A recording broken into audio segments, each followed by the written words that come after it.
Hey everyone, so here is today's Iran update. There's obviously a lot is going on. Everyone's watching the headlines. It feels like an attack is more and more imminent by the day. So let's get to just a series of headlines here that could help us understand what is actually happening. So first of all, Iran and Russia conducted a naval drill in the Gulf of Oman in the northern Indian Ocean. I pointed this out when they first announced it last month, that this is clearly a what I call um, a messaging event, meaning they're trying to posture. That's what it's called, a posturing event. You see, the Russians have never said, and the same thing goes for the Chinese, they've never said that they will intervene on behalf of the Iranians. So instead, what they're doing is they're figuring out all kinds of ways to flex their muscles and make it look like they'll intervene, because the Iranians are trying to make the Americans believe that there will be a wider regional conflict or even a global conflict that will erupt as a result of strikes on Iran. Now, the Russians signed a strategic alliance that included defense cooperation with the Iranians. They signed it in January of 2025, just over a year ago. And yet in June 2025, during the 12-day war, the Russians did not lift a finger to help the Iranians, even though they had assets in the region. They had some significant military assets still in Syria at the time, and Israel was flying air sorties over Syria, and they didn't do anything about it. So now what they do is they have a joint naval drill, which makes it look like their alliance is still intact, and it gives the impression that the Russians will act on behalf of the Iranians. But I'm pretty confident that they never will. I don't think there's a single country in the world that will attack the United States and its assets in defense of the Iranian regime. That would be kind of suicidal. But nevertheless, that's what they did here. So that's how we should properly understand it. At the same, and to go along with that muscle flexing, we have the Iranian supreme leader. He keeps doing this. He did another one yesterday. The U.S. president keeps saying that they have the strongest military force in the world. The strongest military force in the world may at times be struck so hard that it cannot get up again. And we'll see a little bit more of that in this story. U.S. builds up forces as Iran threatens. Officials say Iran does not recognize red lines. So here's a story where we really see the double game, the misdirection plays that the Iranians are doing. See, both sides are doing misdirection plays here. That's the real theme.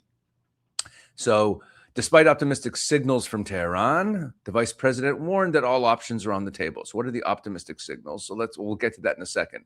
So there were talks on Tuesday, and then Vance said that Tehran does not recognize red lines, and that's a big problem. And take a look at this. We continue to hear that the U.S. is sending destroyers to Iran. This is Ali Khamenei, okay? The American destroyers are undoubtedly dangerous, but weapons that can sink them are more dangerous. Okay, and then he said that the U.S. military could suffer a blow so severe it would not recover from it. Okay, this is all, of course, nonsense. And I talked about this in some of my previous videos, that Iran, you have to wonder why Iran is talking tough. What are they doing? What are they thinking about? And I also wrote about it in the Jerusalem Post in an opinion piece that was published just today, actually, in the newspaper. It's also up online, where I talk about the fact that the Iranian strategy is to make the Americans afraid of a regional war, and that their calculation is that they have a better chance of the regime surviving if they go to kinetic conflict than if they capitulate in the negotiations. And that's why they're not recognizing the American red lines. Later on in this piece, though, despite all the tough talk from Khamenei, we see quotes from Abbas Araghchi, the Iranian foreign minister, who says that good progress had been made and that the direction was positive, and that we have, quote, we have a clearer picture of what needs to be done. There are still issues that both sides need to work on. So what's this about? If they're talking tough, why is Abbas Araghchi making noises about the negotiations still going well and that, we're making progress? Why is he doing that? So he's doing that because that's in order to position any American strikes as unreasonable. Because if the Americans strike, you could say, what do you mean? We were in the middle of negotiations. We were between rounds of negotiations. We were still coming up with with what we're going to talk about in the next round. And of course, negotiations take time. That's the play of Abbas Araghchi, while at the same time Ali Khamenei is threatening to inflict such great damage on the American military that it cannot recover.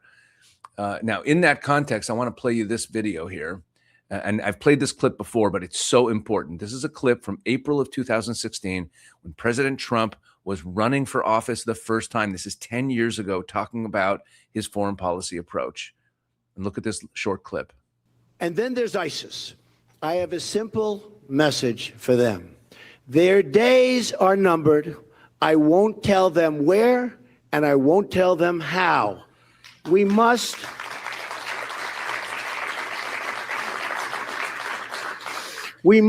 as a nation, be more unpredictable. We are totally predictable.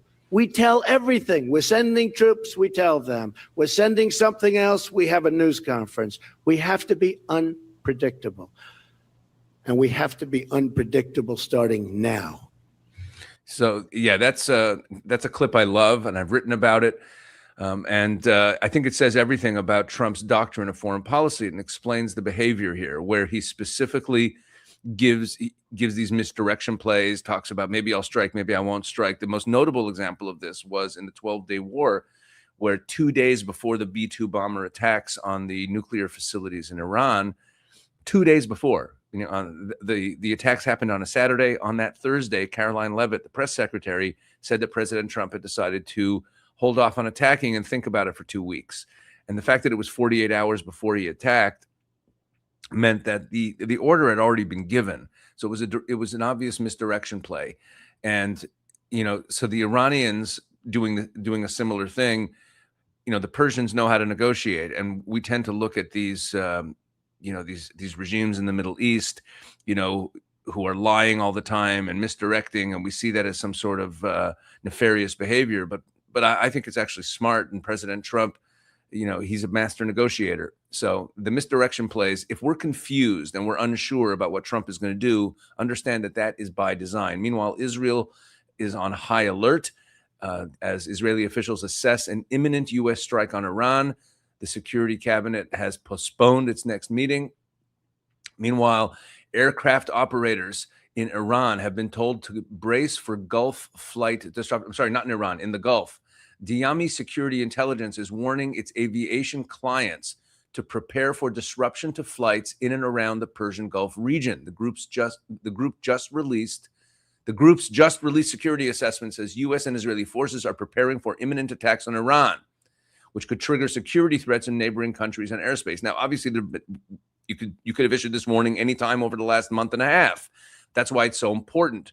According to Diami's analysts, increased movements of combat and support aircraft in the Mediterranean Sea and Gulf suggest that the Pentagon is now moving from signaling posture to a state of executable readiness. Wow. Commercial air operators in the Middle East should anticipate a rapidly changing airspace environment if military operations commence. Short notice airspace closures, expanded restricted zones, GPS interference, increased military traffic, and possible missile or drone activity across Iraq, Lebanon, Jordan, Syria, Western Iran, and adjacent FIRs are a plausible risk. So understand, this is a security agency telling its clients, and they chose it. They didn't do it last week. They didn't do it 2 weeks ago. They did it yesterday. Okay. So it looks like things are very, very imminent. Iran issues NOTAM over planned rocket launches on Thursday, U.S. FAA says. Okay. Now, a NOTAM is a notice. It's a notice to airmen. Okay. So the Iran issued on Wednesday, that's yesterday, a notice to airmen that it plans rocket launches in areas across its south. The notice was issued amid heightened tensions with the U.S. Let's get that down to this. The NOTAM system provides pilots, flight crews, and other airspace users with critical safety notices. Okay, so Iran is issuing this notice for its southern region. Meanwhile, as I just said, the Diami Security Agency is issuing a notice to all of its clients that an attack is imminent, and the Polish government issues a warning. Poles should leave Iran immediately. Evacuation may be impossible in a matter of hours. And this is a brand new story from today. Polish citizens in Iran should leave immediately, Prime Minister Donald Tusk said on Thursday, warning that due to potential for armed conflict, evacuation may no longer be possible in a matter of hours. Okay, so all signs point to an imminent attack. Just to sum up, Abbas Araghchi, the foreign minister, saying negotiations are going very, very well. Oh, yes, we're making progress. That's a misdirection play in order to give cover, give cover for the Iranians, saying that they weren't being aggressive, so that when the Americans attack, the Americans look more unreasonable. That's what that's about. But I believe, and I've been saying this now for a while, that the Iranians actually want kinetic war. I know it sounds crazy, but they prefer that over capitulating to the American demands in the negotiations, because capitulating to those demands, I believe that they believe pose a greater threat to the regime than absorbing the U.S. attacks on them. And that's something that I haven't seen anyone else saying, but I really believe this to be the case, because otherwise you just have to look at the Iranian flexing their muscles and threatening a regional war and showing all this confidence as just this empty bravado that makes no sense, that they're just nutcases. And of course, it's easy to say that, oh, they're Islamists, they're nutcases, but these are very shrewd operators. And I believe that this is what's happening here, that they actually, I know it sounds crazy, but they actually want the United States to attack if the other option is giving into the demands of the negotiations, because the regime might have a better chance of surviving, which, again, everyone who wants attacks on Iran, who thinks that this is going to bring down the regime, it's not so simple that bombing will bring down the regime. It could cause tremendous damage, but the bringing down of the regime can only really happen if the Iranian people themselves make it happen, if they actually rise up and make it happen. And, so with all the attacks and all the damage they could do, listen, from Israel's security perspective, great. Destroy the ballistic missiles, destroy the nuclear, make it, excuse me, make it impossible for them to fund their proxies. That's what we care about from Israel's security perspective. But in the long term, in terms of bringing down the regime, attacks will help. They can create the conditions that make it easier for the people to bring down the regime, but the regime will only fall when the people bring it down. And there is a possibility, there's a real possibility, that there'll be lots and lots of bombing and the regime could still survive, especially if they manage to cause any U.S. casualties in the area. Because if they do, then there will be tremendous political pressure on President Trump to end this thing. There are a lot of people in America who are skeptical of attacks, and the only way, the reason that Trump came out smelling like a rose after the B-2 bomber attacks and after what happened in Venezuela is that no American casualties were incurred. If there's any American casualties, it's going to be a different story politically. And if this ends, if America stops the attacks before the Iranian regime falls, and they could do that, and they could have this kind of plausible explanation. Let's say they inflict a lot of damage on the ballistic missile sites, or inflict a lot of damage, more damage on the nuclear sites. And then Trump says, okay, that was what we intended to do. We never really intended to bring down the regime, and the regime remains in power. They could just keep their head down until Trump leaves office, and they could continue. So let's not be so optimistic that attacks automatically mean the end of the regime. It's not necessarily so.